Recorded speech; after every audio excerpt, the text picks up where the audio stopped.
You know, when I'm fishing laydowns and shallow cover, it all depends on the water temperature. If I'm gonna pick up a hack attack heavy cover flipping jig, or I'm gonna throw a hack attack heavy cover swim jig. Warmer the water, I'll lean more towards the swim jig. You can cover a lot of water. It's probably one of the most efficient baits to fish. You can make it look like a crawfish, a bluegill. You can swim a white one, make it look like a shad. So it pretty much works whatever a fish is feeding on. You can use that swim jig, you know, to look like a bait fish. When the water's colder, I'm gonna lean more towards that flipping jig, because then that fish is holding tight and down in that cover. So a lot of times I'm gonna pick that cover apart. You've had a cold front, can be even winter time, and you have to fish slow and deliberately, and I'm gonna use that hack attack flipping jig for that.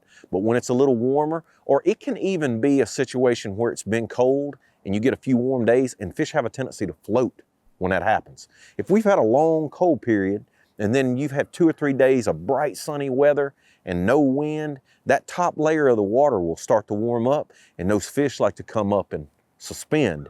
And when they're suspended like that, nothing beats that swim jig. Because the deal is, think about this, when that fish is suspended, if I pitch that flipping jig in there, I got one shot at that fish when that bait goes down. So if that bait is not presented perfectly when that fish is suspended, a lot of times he may not even see it. But with that swim jig, I'm able to keep it up in the water column where that fish is located at, and I keep that bait up there a lot longer in the strike zone. Give me a lot better chance of catching them. So just think about this the next time you pull up on a piece of cover. What mood are those fish in? What's the water temperature? And where do you think they're holding at on the cover when you get to it? And you know, for me, honestly, it's one of those deals where I always have a swim jig tied on, and I always have a flipping jig tied on. And it'll only take you just a few casts to decide which one is gonna work better for you.